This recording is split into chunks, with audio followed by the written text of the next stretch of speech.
And welcome to our USS Studies Online Book Hour with Dr. Roberto Saba. And Roberto is a historian of the 19th century United States, and he received his PhD from the University of Pennsylvania. Currently, Roberto is an associate professor of history and American studies at the Wesleyan University.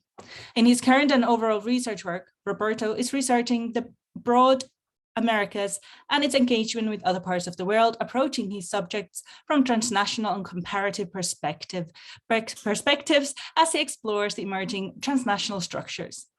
In 2022, Roberto received both Albert J. Beveridge Award and Historians of American Foreign Relations Stuart L. Bernath Book Prize for his debut book, American Mirror, the United States and Brazil in the Age of Emancipation, which the awarding body described as a field-changing book, which argues that abolition was central to the development of systems of capitalism in both the US and Brazil, and that planters and businessmen in both nations, including Southern expatriates of Brazil, engaged deeply with each other on these questions. Roberto will speak about this incredible research work, as well as more broadly about the struggles of postgraduate and early career researchers face, and how to make their academic works relevant and understandable to a broader audience. Welcome, Roberto. Thank you, Aya. Thank you, Robin, for managing our call. Thank you, friends at the USSO, at the DAS. It's a pleasure to be here to talk about my book. So I'll get started talking about, the argument I'm making. I'll show you some images that illustrate these US-Brazil relations in the age of the Civil War. And then I want to talk a little for 5 minutes about the process of writing and researching and publishing, some stuff that I went through, some stuff that I learned from friends, from professors, advisors, etc. So to begin with, American Mirror traces how American and Brazilian anti-slavery reformers, mostly white, bourgeois, educated men, acted together to turn upheaval into opportunity as the problem of slavery shook their countries. In other words, the book shows how a cosmopolitan coalition of modernizers made the slaves' cause into the capitalist cause. Their goal was shutting down popular efforts to redistribute land and create an egalitarian society while reinforcing the concentration of capital, the development of infrastructure, and the privatization of natural resources. The central argument of this book is that these bourgeois modernizers, Americans and Brazilians, in their struggle against slavery were in fact normalizing and entrenching free labor in the form of the wage system, pushing back against some recent histories of slavery and capitalism. My book argues that modern capitalism emerged not from the remaking of slavery in the 19th century, but from its unmaking. So here are the first images. By the 1850s, the US and Brazil were by far the largest, richest slave societies in the world. The US held some 4 million human beings in chains, while Brazil enslaved 2 million. Moreover, by mid-century, both countries struggled under British anti-slavery pressure. It seems natural then that these two countries would have cooperated to defend the institutions of slavery. And that was an argument that was made in the past. But they did not. American Mirror tells the story of how Brazilian planters became commercial partners and diplomatic allies of Northern capitalists, the Yankees, most of whom were supporters or members of the Republican Party. The same anti-slavery forces that challenged and defeated the slave South here in North America took a constructive approach to the problem of slave emancipation in Brazil. In the process, anti-slavery Northerners made great profits and brought the largest country of the global South to their side, challenging British influence in the Western Hemisphere. Brazilian coffee planters relied on American capital and expertise to phase out slavery and modernize plantation agriculture. Alongside the Yankees, they took a path to slave emancipation that reinforced the rule of capital. So To begin the narrative after the argument, Brazilian slaveholders were never as conservative, as reactionary as the slaveholders of the American South. Brazilian planters never took an inflexible pro-slavery stand or fought for the eternal preservation and expansion of slavery. Brazilian slaveholding elites clung to the old saying, if it ain't broken, don't fix it. Inertia was their strategy. Let slavery be as long as it can be. Then the heavy hand of British anti-slavery imperialism began to pressure Brazil. Already in the 1840s, Brazilian slaveholders started experimenting with free immigrant labor on their plantations. In 1850, Brazilian authorities terminated the transatlantic slave trade. All these reforms were very slow, always favoring large-scale commercial agriculture, always trying to avoid British interference. When the Civil War exploded in the United States, the Union, also deeply annoyed by British interventionism, saw in Brazil a potential ally. Northern missionaries, diplomats, scientists, and entrepreneurs who had been living in Brazil brokered a strange alliance between Brazilian slaveholders and the Yankee anti-slavery forces. They believed, these Northerners, that Brazil could take the path of gradual emancipation that the Republican Party had offered the South before the war, but pro-slavery Southerners had rejected. The Brazilian elite, so the Northerners convinced themselves, had accepted the supremacy of free labor and were willing to learn how to use it, free labor, in agriculture. What they needed now were better guides and better resources than the British had to offer. So the Union set out to favor Brazil against Britain. In March 1863, while the war raged in North America, a newspaper from Pernambuco, northeastern Brazil, praised the good diplomacy of Northern envoys. I'll read to you the quote you see on the screen. We recently learned that General Webb, the US minister, in his relations with our government, has given proof of his great benevolence, giving up on all the petty questions that emerge between nations, with the objective to manifest to our government that Brazil has to connect itself to the United States in order to advance an American policy, thus putting an end to European pretensions of invasion and domination. The aggressive aggressive attitudes of pro-slavery Southerners who saw Brazilians as racial inferiors and made plans to take over Brazilian territories also helped the Union, the North, convince Brazilian elites that the Yankees would be their best allies. Diplomacy was not enough, however. The Free North had something to offer Brazil that the slave South could never offer. During the Civil War, Northern capital and expertise began to transform Brazil. British capital was still dominant in South America, and Brazilian elites calculated that American enterprise would make them less dependent on British economic power and therefore on British impositions. American capital came without the imperialist pressure the British had been exerting. Although eventually, we all know, the US became an imperial power in South America, at the time, by the middle of the 19th century, the Yankees did not have the upper hand and had to play by the rules of their Brazilian hosts. I will now list a few examples of entrepreneurs, American Northern entrepreneurs who worked in Brazil. One of them is William Milner Roberts, a Philadelphia engineer who built the first railroad connecting Rio de Janeiro to the coffee-producing interior of the Paraíba Valley. A Republican and committed anti-slavery reformer, Roberts admired his Brazilian hosts.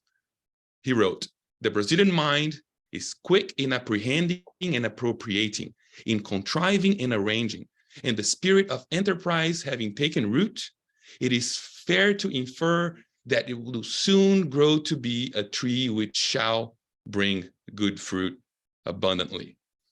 Baldwin locomotives produced in Philadelphia became so common, so widespread in Brazil at the time that many Brazilians called any locomotive of any manufacturer a balduina, which is a Portuguese adaptation of the name Baldwin. In the 1880s, after serving as the president of the Northern Pacific Railroad, Roberts would return to Brazil to design the expansion and modernization of the coffee exporting port of Santos. The photo of the works of the port of Santos is on the cover of my book. Other Northern entrepreneurs followed in Roberts's footsteps already in the 1860s, 1870s. Thomas Rainey of Ohio established a ferry line crossing the Guanabara Bay in Rio. Charles Greenough of New York set up the first streetcar line in Brazil, connecting downtown Rio to its growing suburbs. And William Van Vleck Lidgerwood of New Jersey established a factory in the town of Campinas, the heart of the new coffee growing regions of the province of São Paulo. The Lidgerwood coffee hullers soon became the most important coffee processing devices on Brazilian plantations. Because processing coffee was the most labor-intensive part of production, many planters concluded that the Lidgerwood machines would help them employ wage earners in coffee agriculture. More importantly, coffee planters realized that labor-saving machinery concentrated in their own hands would lead to a process of emancipation that would empower capital at the expense of labor. In 1883, the Afro-Brazilian abolitionist André Rebouças declared, "We owe to the son of the great American Republic, the tireless mechanical engineer William Van Vleck Lidgerwood, the beginning of all improvements introduced in recent years to the mechanisms of processing coffee." With the expertise and wealth he had accumulated in Brazil, Lidgerwood moved to Europe and became a capitalist of global importance. In 1888, his new factory in Brooklyn, New York, featured on the cover of Scientific American, which you see here.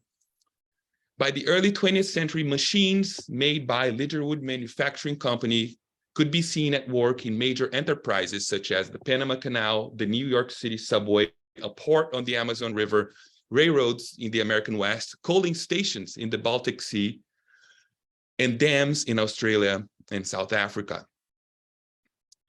While Northern entrepreneurs profited from plantation agriculture in Brazil, Brazilians traveled to the US to see what the wage system could accomplish. Elite Brazilians visited all regions of the United States during Reconstruction, from New England to the Pacific Coast to the Deep South. American capitalists, manufacturers, railroaders, bankers, among others, welcomed the Brazilian visitors and sold them some of the newest industrial technology produced in the United States. The Brazilians were fascinated by the power of industrial capitalism emerging from the Civil War, praising Northern entrepreneurs who were reunifying the nation by spreading wage labor and infrastructure while concentrating capital. Traveling to Western territories in 1876, the agricultural reformer Nicolau Joaquim Moreira rejoiced to see settlers developing lands forcibly taken from Native Americans.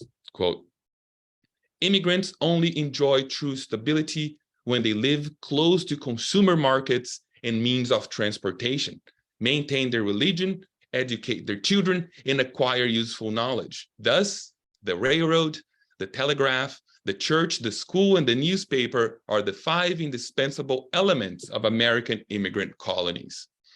Invited by American scientists who had been working for the Brazilian government, the sons of the richest coffee planters in Brazil at that same time started enrolling in the newly established land-grant colleges.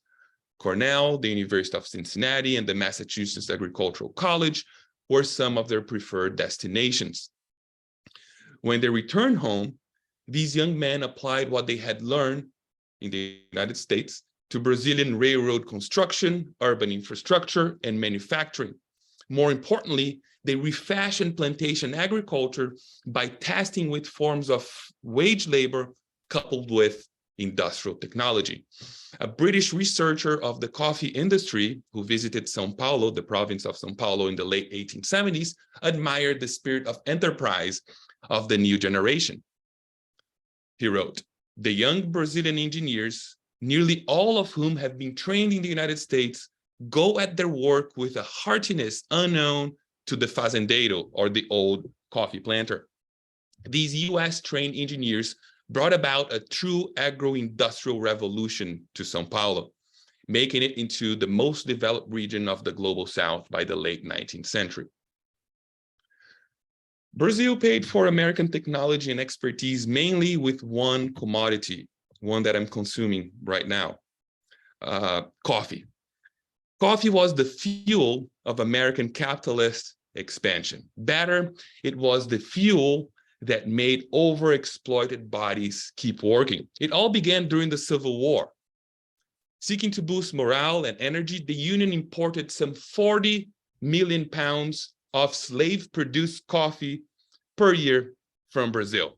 The Union, the anti-slavery force destroying slavery in the South, is being fueled by slave-produced coffee from Brazil. After the war, temperance activists and labor managers found out that coffee was a more effective tool than water to keep workers from drinking alcohol in the workplace. Moreover, it improved workers' attention and increased their productivity. Soon, in factories and construction sites from Massachusetts to California, the proletarian masses, displaced migrants and immigrants, were drinking gallons of slave-produced coffee from Brazil. But there was no contradiction there.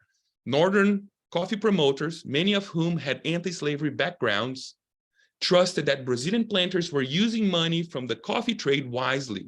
A New York coffee merchant named Francis Thurber rejoiced that Brazil has already begun to use new machinery and adopt improved processes of cultivation and preparation upon the plantations.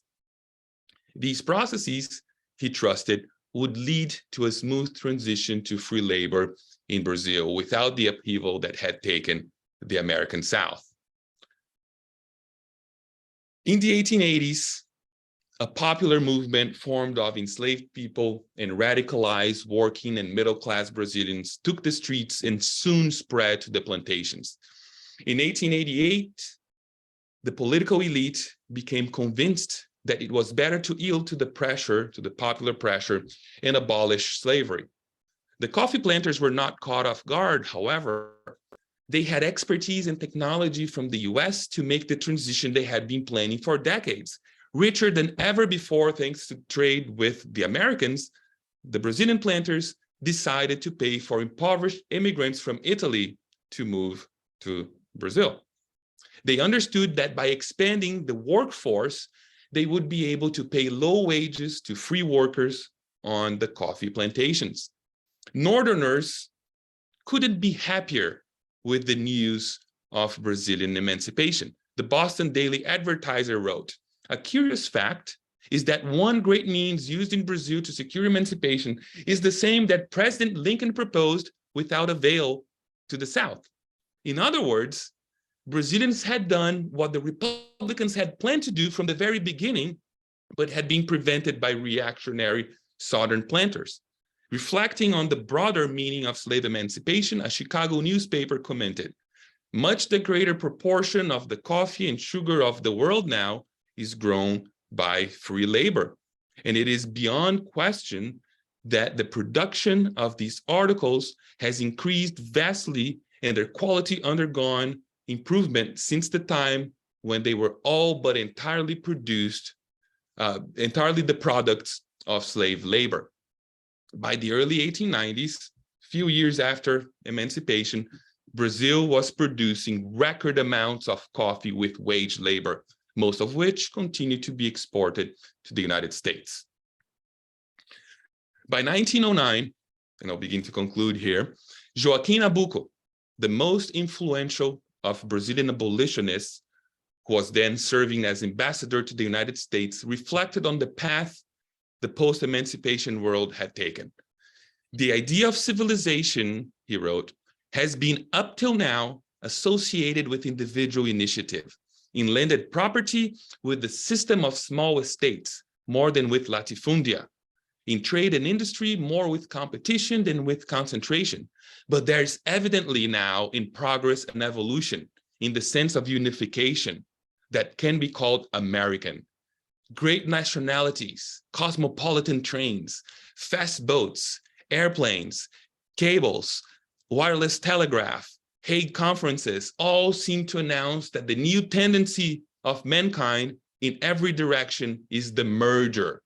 In theory, centralization seems to assure the better service of so many millions of people, just as the cold storage assures their better feeding by saving incalculable quantities of food, which formerly would decay in the same day. Nabucco was a privileged man of his time. He would die a few months after publishing these words. He had witnessed the transformation of backward slave societies into agro-industrial powerhouses. He had seen industrial technology alongside wage labor applied to the production of sugar, cotton, coffee, and other commodities. He had watched corporate capital take over the Atlantic world. Side by side with American capitalists, Nabucco and other Brazilian modernizers had actively promoted such an order. American and Brazilian anti-slavery reformers had envisioned a world in which capital would concentrate in the hands of a few who would extract labor power from formerly free but destitute workers, the overwhelming majority of humanity. In January 1910, Nabucco could die in peace, reassured that his anti-slavery struggle had made capital all the more powerful. So, American Mirror is a book about modernizing elites who hijacked a movement with potential to bring about true democracy and equality, contradicting the expectations of enslaved people and impoverished workers. From the very beginning, powerful Northerners had intended to favor capital over labor within the US and in Latin America. Their anti-slavery effort was intended to modernize the plantation system and make planters, not workers, richer, more powerful than ever before. Brazilian planters were smart enough to embrace the gradual emancipation project and the modernizing views of the American North. They saw in the Northern approach an alternative to Southern pro-slavery suicide, and at the same time, an antidote to British anti-slavery pressure. Brazilian planters succeeded in maintaining their power and increasing their profits while slavery crumbled. Agro-industrial capitalism and class inequality had been reinvented in the largest country of South America, while the industrial United States conquered markets and allies, making itself into a model for modernizing elites in developing countries. Okay, so this is it about American Mirror. And now I really look forward to your questions, comments, suggestions, anything. I'm really glad to be here. Really want to hear from you. But before I do that, Aya kindly asked me if I could say a few words about writing and publishing. This is, I gotta admit, a daunting task since I still have no clue what I'm doing. You know, I'm still beginning. This is, the first book I have published here in the United States, but I'll try to make some points briefly and look forward to our discussion. So first thing that I think about when it comes to writing, and I try to communicate to my friends and to my students and to others, if you're going to write, make sure you choose a topic in an argument you're passionate about, because chances are, for sure, eventually you're going to be sick of it. You're going to be tired. It's a lot. Writing a book, a monograph, yeah, you're going to be, you have to be passionate. And because the only way to keep going and get finished and produce something, interesting that you're proud of is to believe it's important, that it somehow will make a difference in academic and broader debates. So that's the first point. Make sure you love it. It's going to be stuck with it. Second, do not make half-hearted arguments. Do not hesitate. Do not write in a way that seems unsure or insecure. If you're not 100% sure about your ideas, just don't publish them. People have no time for wishy-washy stuff. If you do the research and think things through, just say what you mean forcefully. Be assertive. There are great models for that. Historians who inspired me. To mention two examples, Pekka Hamalainen's Comanche Empire and Julie Green's Canal Builders tell amazing, relevant, powerful stories. Finally, my third and final point, make sure educated people in general, not just academics, can understand what we write. Many of my students here at Wesleyan demonstrate great frustration with readings that don't make sense at all. And these are brilliant, hardworking students I'm talking about. They don't get how some scholars take on minor, irrelevant ideas and make them into unmanageable monsters that no one can understand. What we should be doing instead is taking the huge, beautiful messiness of reality, major, relevant, complicated problems of real life, of the real world, and make them into understandable narratives, things that everyone can make sense of, right? If people cannot understand what we write and say, we are failing at our jobs. Worse, we are fostering the image of academics living in an ivory tower and having no idea of what's going on in the real world. Again, there are models out there of great, intelligible scholarship. One of them, one of my heroes, is David Harvey, whose work is very complex, is highly theoretical, but beautifully, clearly written. As I said, I'm nobody to be giving such advice. I'm still trying to figure out, how to do things. And I don't think I'm a model for anyone. I write in a language that is not my own. I moved to the United States 11 years ago when I was already 26. I have so much to improve in my writing and my teaching and my life in general. But we got to try, right? We got to have models. We got to have ideals. And the main reason is political. Neoliberal capitalism promised us a post-ethnic, post-national, highly rational order. What we got instead is a world plagued by disinformation, fear-mongering, resentment, and neo-fascism. Look at what's just happening in Brazil, my country, right now, right? Happening in the United States, it's happening all over the world. Not only political leaders such as Jair Bolsonaro take advantage of such confusion, but others, billionaires like Jeff Bezos and Elon Musk, make sure to daily humiliate their workers and humankind in general. While the planet is literally burning, they waste millions of dollars to send ships to space, for example, to make us feel all the more disoriented, powerless, and at their mercy. So to conclude, and again, I look forward to any questions or comments anyone has. As educators and writers, the least we can do is to make ourselves understood, and in this perhaps small but very relevant way, we can fight the great confusion and alienation that people feel under this new era of capitalism. So thank you again. Thank you, Roberto. That was fantastic. And I just wanted to say, anyone being as passionate as you are in what you write and how you write, even if it's just your first book, is a model already. Because this is something we all aspire to, because most of us here are in different stages of our research and we're not there yet where you are. So that already makes you a model to us, just because you've broken through that barrier already. So you have more insight than most of us would have at this stage. So that's what makes it so interesting and relevant to us. Hi, I just wanted to take a second to say hi, everyone. There was some teething problems in accessing the chat because Eventbrite, for some reason, had sent a separate link with the separate event invitation, which should not have happened. So I do apologize for everyone who made it late because of that. However, this whole talk is recorded, which I told everyone about in advance on an email. So you can catch the first 15 minutes of Roberto's talk if you want to catch up.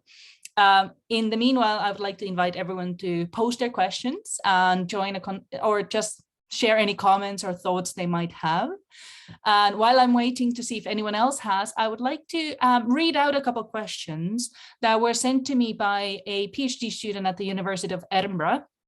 Her name is Felicia Campos. She is from Brazil herself, and she couldn't make it today, so she wanted me to send to her questions. And she has 3 questions, so if you don't mind, I'll read them one by one to give you the time to kind of process as well, rather than reading them all together. So Felicia starts by saying, "Hi, Roberto, thanks for your talk in such an important topic. I have a couple of questions that might be a bit anachronic." Take that as you will. Her first question is, Given the sounding similarities in political strategy between the Trump and Bolsonaro, may we speak of analogous fabrication of political culture led by the United Station characters in Brazil then in the 19th century and now? Okay. Should I address this or? Yeah, so that was her first question, and I can put it in the chat as well because I know it's a long one, just to give you an idea what she was saying. So given this, Yeah, she wants you to kind of compare it, as I take it, between 19th century and what's happening now. How much can you kind of connect those? Yeah, this is so first, there are differences, right? As I try to argue,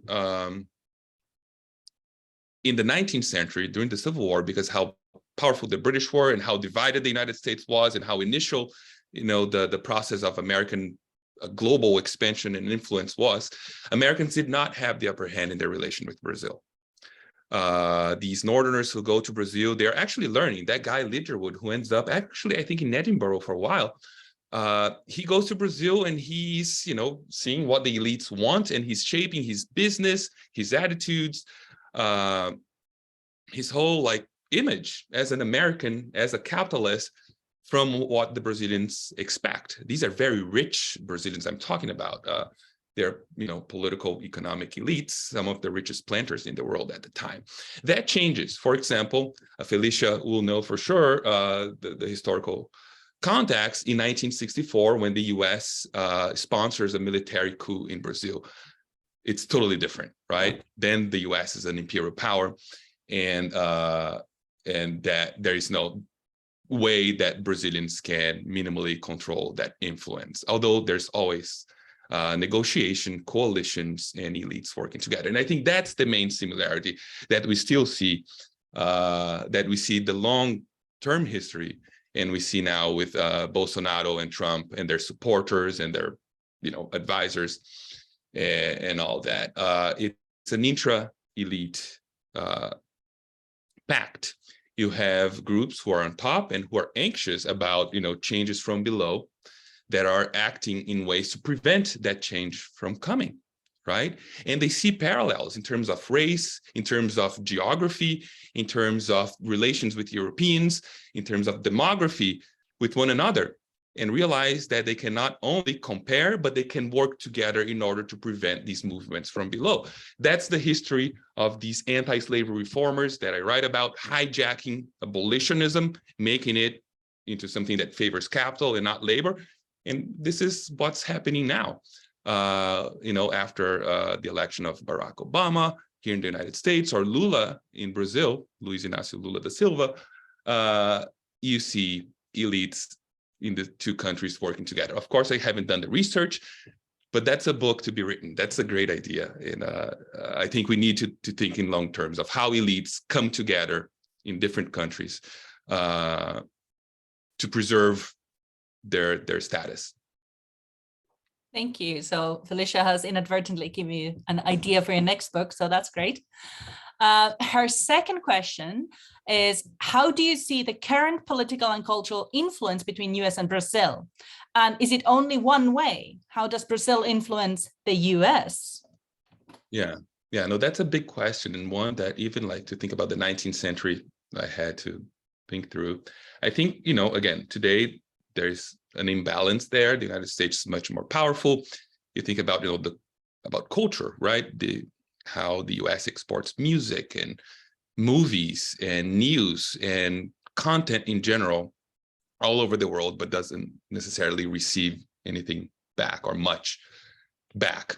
So there's that, right? The US has become this formal and informal empire that sells not only commodities, technology, expertise, but ideas, images to other countries, and somehow isolates itself, right, to maintain its power, not opening its horizons to what other countries want, think, or how they see the world.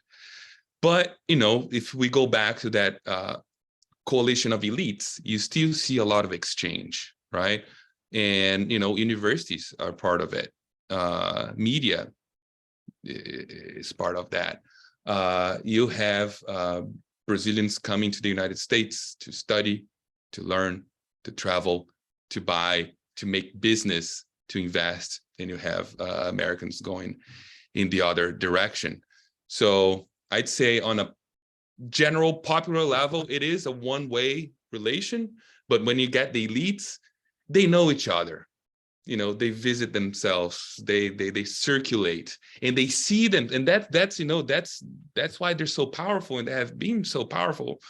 Why capitalists have thrived and expanded and controlled the world, because when it comes to it, they know that it's about class, right? That they should coalesce, that they should work together to maintain their privilege. Brilliant, thank you. I just wanted to lead off of that because you mentioned universities. How would you see the role, or how would you advise, if any? I know this is kind of possibly an impossible question to answer in many ways, but how can universities take on a role of being allies, and how to promote that the kind of the relationship goes more both ways rather than one directional, as it seems to be, like you mentioned, US being an informal empire at the moment, which it is in many horrible ways and good ways as well, from some perspectives. So if you have, as a suggestion, if you were the ruler of all things, what would be your suggestion? Yeah, that's a question that I get a lot from my students, right? What's the role of the university? Are we really making any change? And it's a tough one, right? Because we want to believe that it matters, right? That, for example, what I was saying, that if we are able to communicate and show that it's relevant to think critically about the world and the way we live in this world, things can improve, can get better. But there are limits to that because we are within the system, right? We are financed by corporations and governments and this and that. So it's hard to work outside. One thing that I would say, and it is already making a difference in what I do and in research in general, is this interest in transnational connections. Looking, for example, at US history in comparative and transnational perspectives, in trying to break with exceptionalist narratives, to see, for example, that the United States, what happened in January 6th, the riot here, has happened all over the world, sometimes sponsored by the very American government, and that the US government hasn't been stable or democratic at all for such a long time, right? That many groups have been excluded, have been living under, terror, subjugation, domination for centuries now. And that's true not only in Latin America, the global South, but also in this country. So I think, the transnational, the comparative can help us understand what the problems, the inequality, the injustice that exists here as well. Thank you, great. Sam, please. Hi, Roberto. Thank you so much. I had some issues joining, so I need to catch up on the first part. But listening to you talk about the US's relation to Brazilian coffee was fascinating, and also the contradictions inherent in slave-grown coffee fueling the Union Army. But I've been reading this. I researched Detroit, and I've been reading this book, and I was wondering, reading about like the way that the sort of the officials in like the state of Pará bent over backwards to try and lure Ford with all these promises they knew they couldn't keep, and yet let him buy just thousands of acres of the Amazon, essentially prostituted themselves for American money. And it's now become almost like an attraction, this sort of relic of American suburbanism. I was wondering, I suppose, about the image of America in Brazil today. If it's an open-ended question, but that's what I was thinking about. Yeah, no, it's an interesting question. I was just talking to a friend about this book, which is wonderful, like everything that Greg Grandin has written. It's a great story in which it shows, the bravado, the power of the confidence of American expansionists, how they can make other elites do what they want in this period, of course, different from the period I study, how they're getting more powerful. So I think it's a cool sequel to the story I tell. But at the same time, how blind they are, how ignorant, right? And the limitations that they encounter, that they know nothing about the jungle and about life in the Amazon, and it fails completely.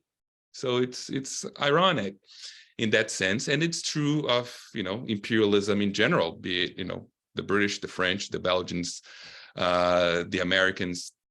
They always think they can do more or can shape things their own way, and there are many failures, and we should learn from their success, from their power, but also from their failure. And I think for centuries now, the global South has realized that, great intellectuals, for example, the great scholarship that has come out of the Caribbean, Fanon, Williams, Eric Williams, and C.L.R. James, and other scholars who have written amazing books. They have somehow dealt with the power and the weaknesses of imperialism, of imperial powers, not only the United States.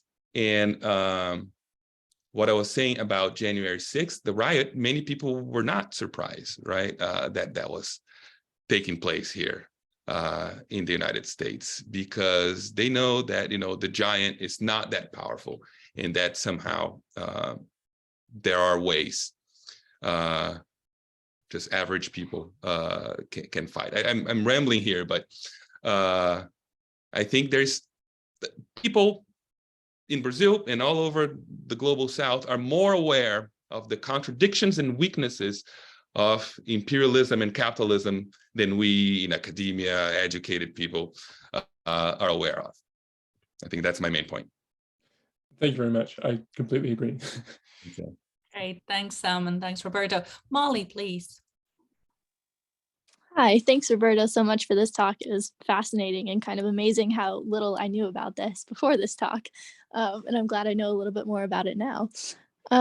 So this is a much less hard-hitting question, probably a more kind of practical question. But I really like your title, and I find coming up with titles for my work kind of one of the hardest things to do.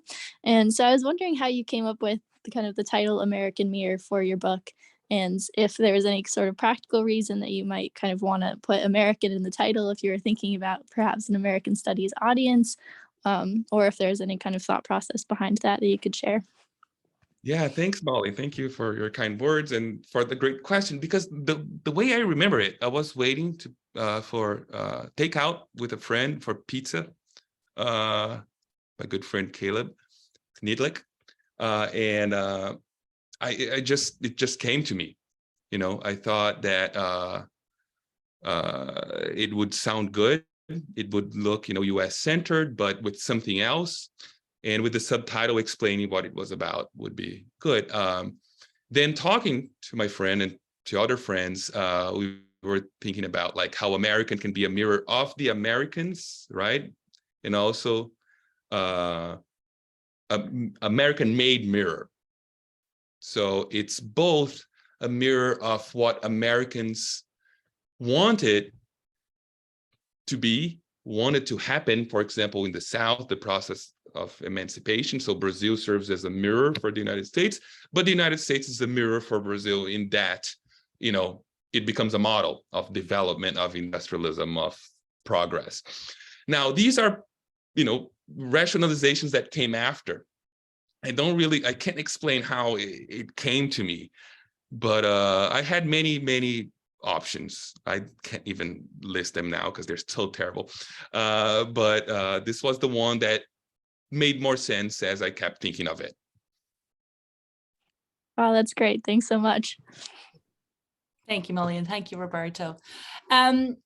Leading off of that, I wanted to hear your thoughts about the book, as it was described by the kind of the award board, or the people who decided on one of your awards, on how your book provocatively problematizes the meaning of post-slavery emancipation for freedom and democracy, raising enduring questions about the relationship between labor, finance, political power, modern capitalist economies. It's the words provocative and problematic I find intriguing, how they described your book. So I was wondering, what was your sort of reaction to that? And have you had any kind of negative reactions to the book? And how would you advise, or how did you deal with something like that? Especially if a book is provocative, or the topic is provocative, it quite often gets combined with the word problematic. Why is provocative at the same time problematic? And a lot of us who are studying certain topics that are not in our immediate personal histories as well is something we do face. So if you have any kind of pedagogical, educational, personal opinions or advice, or, you know, narrative to share regarding that. Sure. Yeah, so there are a few things. First, I want to start with the point you made about if there were negative reactions. You know, there are those kind of reactions that are like, you know, you should have written another book. What about that group? What about this group? Right? So I clearly say in the beginning that, you know, this book is about a group of elite reformers who hijacked a democratic popular movement. It's about an elite. It's about a small group of mostly white bourgeois men, educated men, who use or take advantage of a social movement that was expansive and democratic to favor a certain class, the capitalist class, right? So yeah, I can't write about everything. I can't write about, you know, citizenship and enslaved people and women, and that would be a mess. That wouldn't be a book. It would be, you know, something else. So you need to tell the story you got to tell. And then hopefully other researchers, and I know there are great researchers writing their dissertations or their, you know, book manuscripts that take, you know, the other groups and look at this relation from other perspectives. So there's that. I also had some very constructive criticism about, for example, intentionality, saying that perhaps, you know, these guys are not like meeting in a back room and making a deal. Things happen more organically, and that's a fair one. That's something that the way we build the narrative, we have to think about, so it doesn't sound like, you know, it's a Machiavellian kind of planned thing that everyone knew what they were doing, because, you know, reality, as I was saying before, is a mess. In people, the Fordlandia example, don't always know what they're doing. So that I take, and I have a lot of fun. I think that's beautiful. That's what it's all about, our profession, right? So these are two things that I want to get out of the way. The other one about it being provocative and being problematic, perhaps, much of the historiography on slavery has placed slavery at the center of capitalism. But what I found, and what's there in the record, in the numbers, in the discourse, is that slavery was gone and no one missed it. No elite was crying over the end of slavery.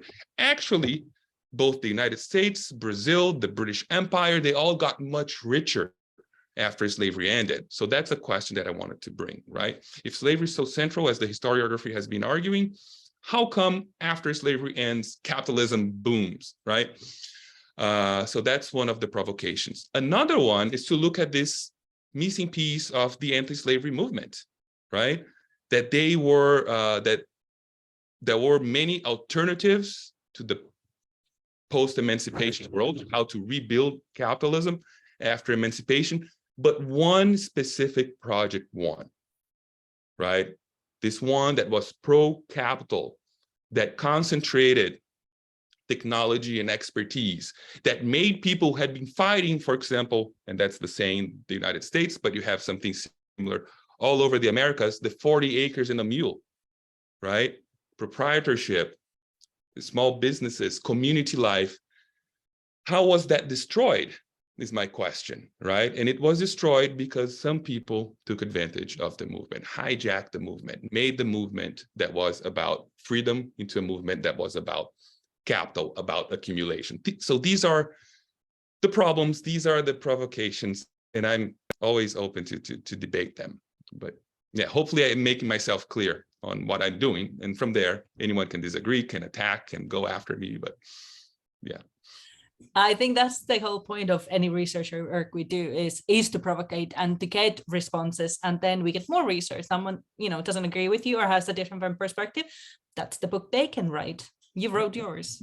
And unless there's any other questions from others, I do have one more from Felicia, because she did have 3, and I would feel amiss not giving her last question as well. So her last question is quite a big one as well, as I think all of them were. She's asking how to dismantle the erosion of the social tissue a la the United States model that is undergoing in Brazil historically and right now, where hatred, intolerance, and violence are good citizen model. What is the antidote? Yeah, I wish I had well, before I address it, thanks, Felicia, for all these brilliant questions. One thing about Molly's question about the title of the book, after it came up, right, after I decided on it, I started searching literature, and I kind of throw it, like Walt Whitman, Machado de Assis, the Brazilian writer, Virginia Woolf, references to mirrors in literature, and that helped me a lot to think about what I was doing. Anyway, so thanks, Molly, again for that question. But how to dismantle this? Yeah, if I knew, I wouldn't be here. I would be organizing the revolution. But it's a great question, and we have to address this question. I think that one way that we can foster, it's already happening from below, is to try to build transnational, democratic, egalitarian, revolutionary coalitions. For example, the struggle of anti-racism that's going on here is going on in Brazil. And I know many people who are bringing these movements together, because if the elites, right, if those who want more inequality, more exploitation, more destruction, they're getting together, we should, those of us who want more democracy, more equality, a sustainable way to live in this planet, we should get together and work against these forces that are coming from above. So us as academics, anyone involved in producing knowledge, research, information, should do our best to kind of create these alliances and be part of them and help as much as we can. So I think that's what I have. Thank you very much. I know it's a tricky question, isn't it? If we had the answers to all of these questions, these things wouldn't be happening, I guess. So it's try. Yeah, but there's no other option. Just try, and we might as well try. We have nothing else to do. Yeah, and without any conflict, we would have utopia. And I think people who have tried to create utopias before have realized they don't work either. So it's finding a balance, I guess. At this point, if anyone has any final questions or comments for Roberto. And if not, I would like to very much thank you for today. Despite the teething issues at the beginning, I'm very glad people made it. And I'm so happy for having listened to this fantastic talk and have your book available. And just to remind everyone as well, Roberto has kindly secured a discount for the book. And I have emailed everyone about that, how to get this wonderful book for your research. And keep in contact with Roberto. I'm sure he would love that and get more ideas like from Felicia to write his next 10 books as well. Thank you, Roberto. Yeah, thank you, Aya. Thank you all for being here for a wonderful discussion. Thank you. Thank you very much.